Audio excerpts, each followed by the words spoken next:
When the power dies, your fridge quietly turns into a ticking time bomb, and you have a brutal choice to make.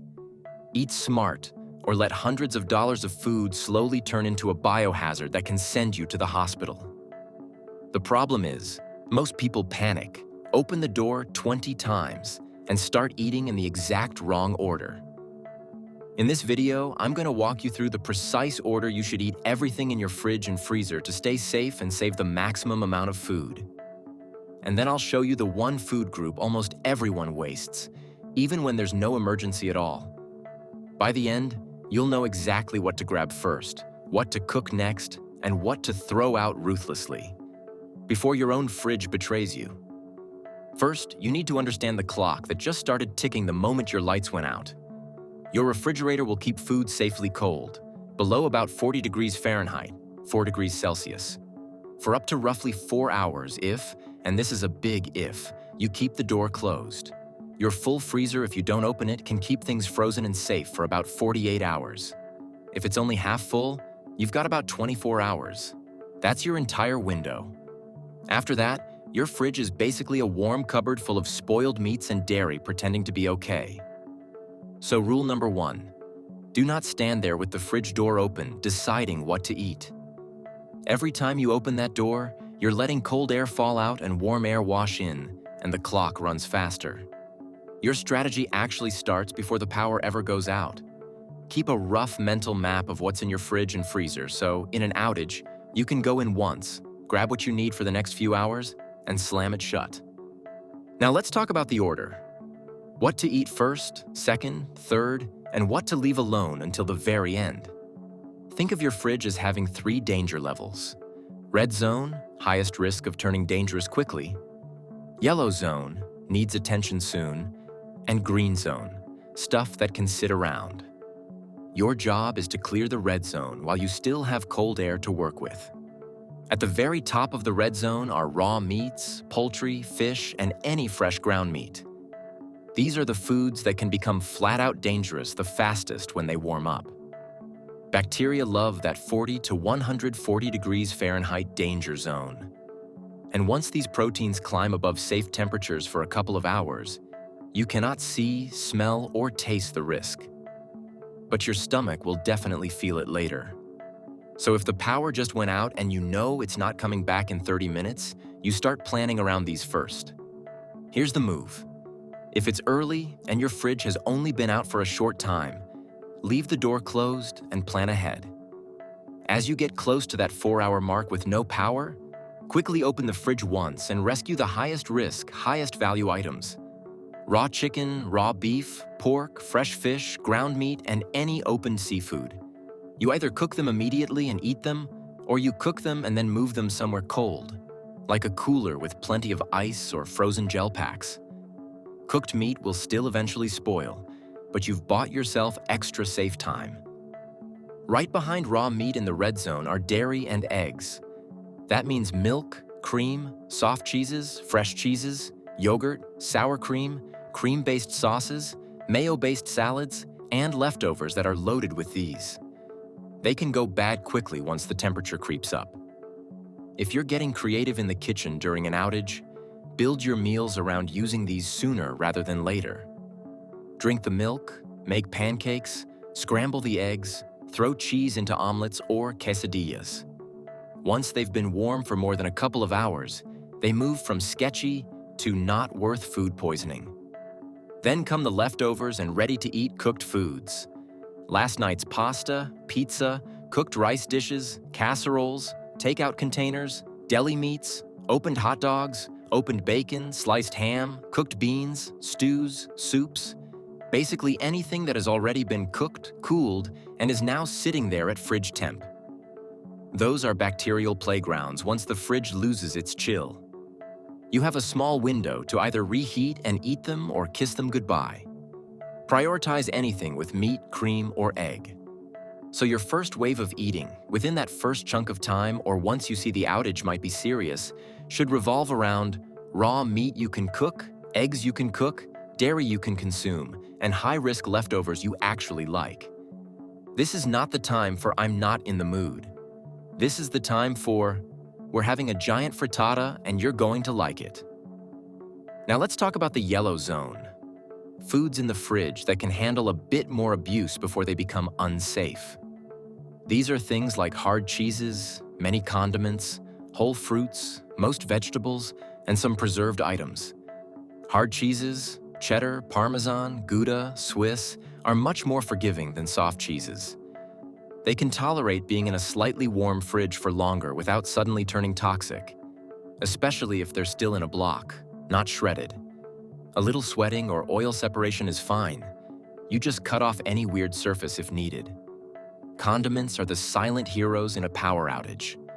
Mustard, ketchup, many hot sauces, pickles, relish, vinegary salad dressings. These are high-acid, often high-salt environments where bacteria don't thrive as easily. They may lose some quality if they sit warm for a long period, but they're not the first things that will quietly poison you. So don't waste time worrying about that bottle of mustard. Focus on your chicken first. Fresh whole fruits and vegetables are weirdly resilient if they're used to being at room temperature in the first place. Apples, oranges, lemons, limes, bananas, tomatoes, onions, potatoes. These never needed the fridge to begin with.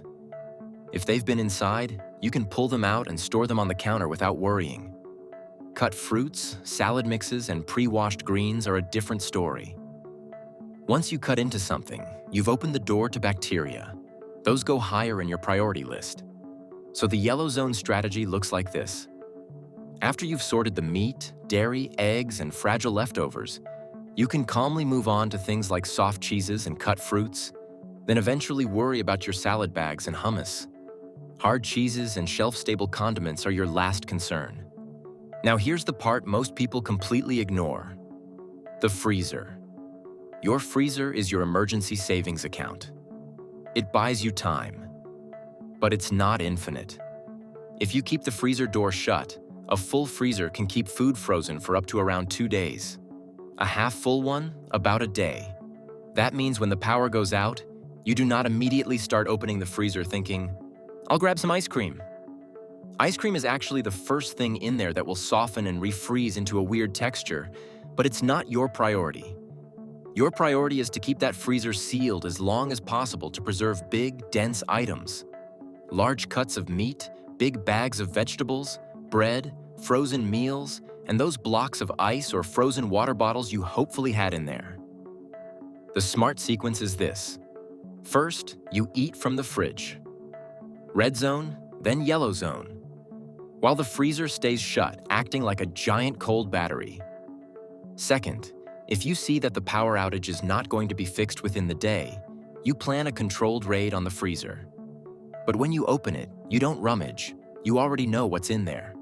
You reach for items that are either starting to soften or that you can cook in bulk. Frozen meat that's no longer rock hard. Frozen vegetables you can toss into soups or stir fries. Frozen bread you can thaw and eat. You cook and eat or cook and store in coolers. And here's a key detail. Even when things thaw, the line between safe and trash is temperature, not appearance. If a formerly frozen item has stayed below about 40 degrees Fahrenheit the entire time, it can often be safely refrozen, even if the quality takes a small hit. If it has been warm for hours, it's done. Ice crystals on the packaging are your friend. They signal it hasn't fully warmed. All of this leads us to the most important question. How do you know when something has crossed from probably fine to definitely dangerous? The rule of thumb is harsh, but simple. Perishable foods, meat, poultry, fish, eggs, dairy, leftovers, that have been above safe refrigerator temperatures for more than about 2 hours should be thrown out. That's not taste it and see. That's do not mess around. You can't taste salmonella or E. coli? The food might smell perfectly normal and still wreck your guts. So when you're moving through your fridge triage, you don't negotiate with obviously warm, creamy, meaty leftovers that have been sitting in a dead fridge all day. You don't argue with raw chicken that's slimy and warm to the touch. You don't rescue that container of potato salad that has been slowly sweating on a shelf for 6 hours. When in doubt, throw it out. The price of a bag of chicken is not worth a night in the ER. Now, up to this point, we've been talking about survival in a blackout. But there's a twist. The same logic that keeps you safe in a power outage also reveals the one food group you're probably wasting all the time, even when the power is fine. Globally, the most wasted foods are fruits and vegetables. Not steak, not cheese, not ice cream. Fruits and vegetables. Depending on where you live, a huge chunk, in some places close to half, of all fruits and veggies produced never actually get eaten. They rot in fields, get bruised during transport, sit too long in warehouses and stores, and then finally mold in the back of your fridge while you reach for packaged snacks instead. In an outage, most people rush for the obvious expensive things: meat, dairy, frozen dinners. Meanwhile, their drawers full of fresh produce quietly turn into sludge. Exactly the same thing that happens slowly under normal conditions. You buy salad greens, berries, herbs, cucumbers, peppers, maybe some fancy mushrooms. And by the end of the week, a good chunk of it is wilted, slimy, or forgotten. The unglamorous truth is that fruits and vegetables are both the most wasted and the easiest to save if you're a little intentional. In a power outage, once you've stabilized the meat and dairy situation, you should be proactively using that produce. Chop and throw vegetables into one big everything soup or stir-fry. Blend fruit that's starting to soften into smoothies. Turn herbs into pesto or chimichurri. Cook down tomatoes into a sauce. Even outside of emergencies, the same principle applies. The real gateway to cutting your food waste and saving money is not milking your steak to the last day. It's actually eating the produce drawer before it liquefies into guilt. So let's pull this all together into a clear, battle-ready playbook you can run the next time a storm knocks out your power, or a heat wave fries a transformer on. If you've watched all the way here, you already care more about this than the average person. So here's your challenge. The next time the power goes out, or even this week with the power on, try actually following this order. Eat the high-risk perishables first, protect your freezer, and rescue your produce before it dies. Now I want to hear from you. What's the most disgusting thing you've ever found in the back of your fridge? And what's the one food you always seem to waste without meaning to? Tell me in the comments. Hit like if you picked up at least one new survival trick, and make sure you subscribe for more practical, slightly terrifying guides to keeping your home and your stomach safe when things go sideways.